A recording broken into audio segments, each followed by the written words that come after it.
Ay Friday, November 8, 18:15, alas 6:15 ng hapon dito sa Bungatan sa Cavite. Wala kasing ilaw tong camera natin sa harap. Tapos yung isang cellphone ko kasi na ginagamit ko na may ilaw, nasira yung mic. Kakakalikot ko sa, alam nyo naman ako, sirani ko tayo. So, lagay lang natin dyan. Pinicture ko lang para malaman nyo na naka-video tayo kahit hindi tayo kita. So, based on my observation ngayon dito sa Bungatan sa Cavite, halos nagkakagulo sila. Sabi ko nga sa inyo, dito sa kabila is ginagawan ako ng panggugulo, which is mga kasama to ng mga dating daan itong kabila. Hindi ko alam kung may mga iglesyang nahalo dyan o ano. So sa madaling sabi, yung mga to, mga kakilala to ng airpot ko tsaka yung mga kapatid ko doon.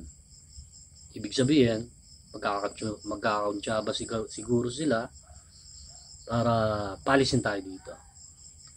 So kagabi narinig ko naman doon na si Harold nga daw, yung isa kong kapatid na nagpapalis natin dito sa bunga. So this is John Salgado nga pala ng The Rock of Jesus Christ, yung nagtayo ng Trudge na nakilala sa buong mundo.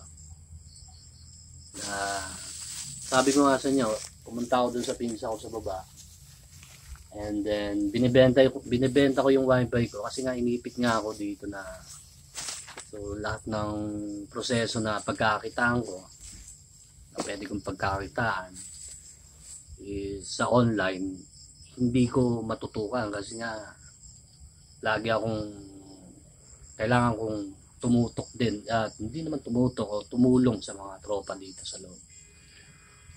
So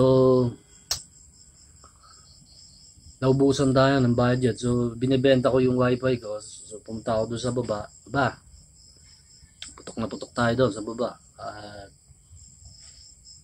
may mga nanggugulat sa akin sa daan na kunyari nagbabike ako, kunyari susugurin ka, para kang susugurin. Puta, napahinto ako kanina, hindi ko kilala kung sino yung putang ina yun. So dumaan din ako dun sa sa barangay, ginulat din ako, nakagulat na naman ako, hindi ko napansin na ba yun.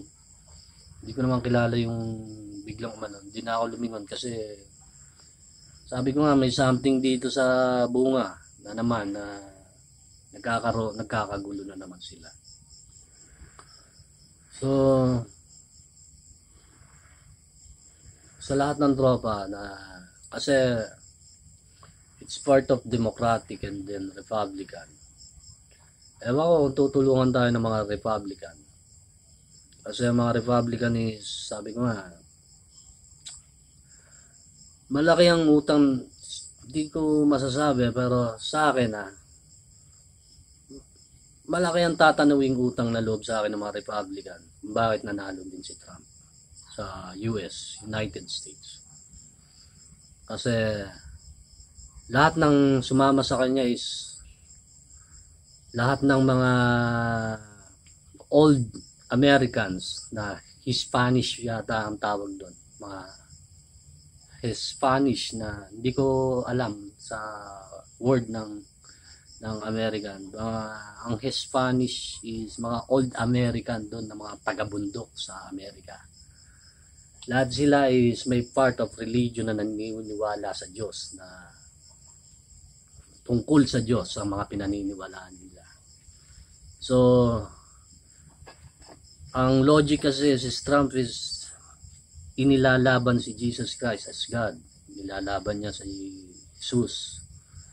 So ano ba tayo sa iba't ibang parte ng mundo, si John Salgado? Ano bang pagkakakilala nila sa kay John Salgado sa buong mundo? Nako nyo. So itong mga putang inang to dito sa bunga, dinidegrade ako. Dinidegrade yung pagkatao natin. So minamata-mata tayo kasi nga wala tayong pera, wala tayong talagang inipit tayo eh. So dinedegrade yung pagkatao natin. Kasi gusto nilang ipitin ako sa mga gusto nilang gawin sa akin. So pagkakaalam ko parang may based on dito sa pamilya dito sa kabila. So kayo tatanungin ko, meron bang tatanawin sa atin na kung bakit naging one God, one government, nagtayo ang mga Illuminati ng one government, one religion sa buong mundo. So bakit sila nagtayo nun and bakit sila naging rockers? Hindi nyo ba alam yon? So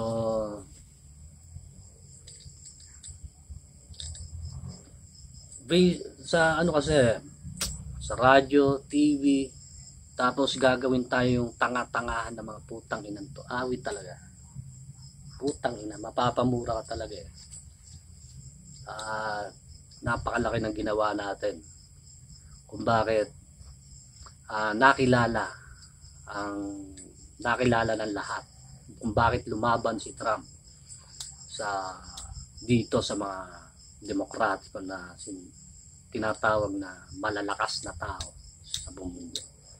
Kasi it's part of mga Illuminati and then mga malalakas na halimaw sa buong mundo. So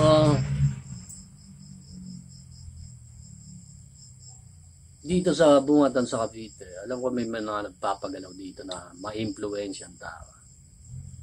At eto na nga, nakikita nyo naman na pinag-uusapan tayo, hindi ko alam kung sa TV. Wala akong balita sa TV kung may nababanggit sila doon. So kung ano-ano mga palabas ang ginagawa nila rito, at ginagawa tayong tanga-tanga ng mga putang ina. Masasabi ko lang, lapitan nyo yung mga Republican na tropa natin kung dito sa United States or dito sa Pilipinas, na sabihin nyo, uy, mga Republican, wala ba kayong tatanawin kay Jan Salgado? Wala ba kayong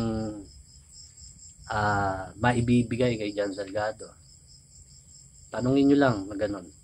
Kung wala, di baliktaran tayo, ako na lang. Ganon na lang ang mangyayari. At siyempre, mayayari ako. Ako lang mag-isa eh. Anong magagawa ko? So tatanungin nyo mga Republican kung kaya nila akong tulungan dito. Kasi marami silang ginagawang palabas dito. Marami silang ginagawang gulo dito sa bunga. Okay naman yung mga tropa dito. Connected naman kami at work naman yung maganda naman yung sama namin. Kaso nga lang may mga bastusa na minsan di mo masakyan, awit na napakalaki ng pinatunayan mo sa buong mundo. Minsan di mo masakyan yung ganung bagay. Hindi na kasi tayo katulad nung unang panahon. Hindi na si Janjan yung noon. Ibang Janjan yung ngayon. Nakuha niyo? Nakuha niyo ba yun? Kasi kung papayagan natin mangyari yung ganon, ano pang disiplina, respeto makukuha ko sa mga gagawin ko? Kasi nga napakalaki ng pinatunayan natin sa buong mundo. So i-degrade tayo ng mga gagawin to dahil nga isa tayong busabos. So bawal magmalaki ang busabos dito sa bunga. Kasi ako naman pera eh.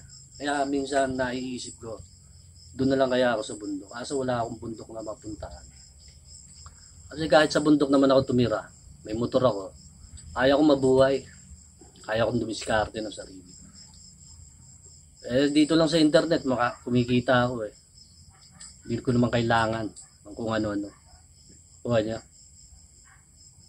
So, iniipit talaga nila ako kung saan ako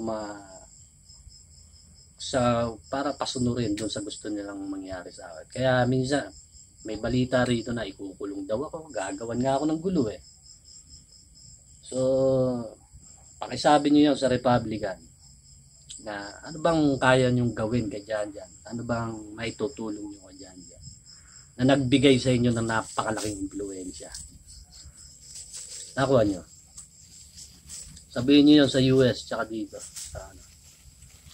Kahit na okay man tayo dito. Kaso minsan hindi natin masakin yung pinuyat na naman ako kagabi. Araw-araw na akong puyat dito, putang ina. Lakas ng tagas ng mga ito, putang na 10 oras ng gabi. Parang kanta ni Michael B. 10 oras ng gabi, nagwawalis. Ito naman, 10 oras ng gabi, nagpupukpok ng bubong, mga putang ina. Alas 2 na madaling araw hanggang alas 3 na madaling araw. So talagang gumagawa sila ng mga setup dito na kung ano yung gusto nilang drama na maipalabas sa tao. So akala siguro ng mga putang ina to, tanga-tangahan lang tayo. So kayo magsabi doon sa mga tropang Republican. Sa mga Demokratiko kasi hindi naman sila makakaarte. Paano sila makakaarte? Sa akin din sila naniniwala. Naniniwala din sa atin ng mga Demokratiko. Ano pang iaarte nila? So sa pagkakabatid ko sa ibang mga Demokratiko at Republican, maraming bumaliktad at nagkakasundo sila.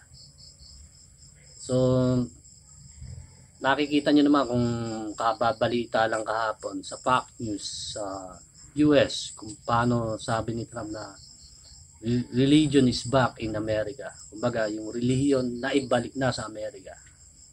So yung mga dating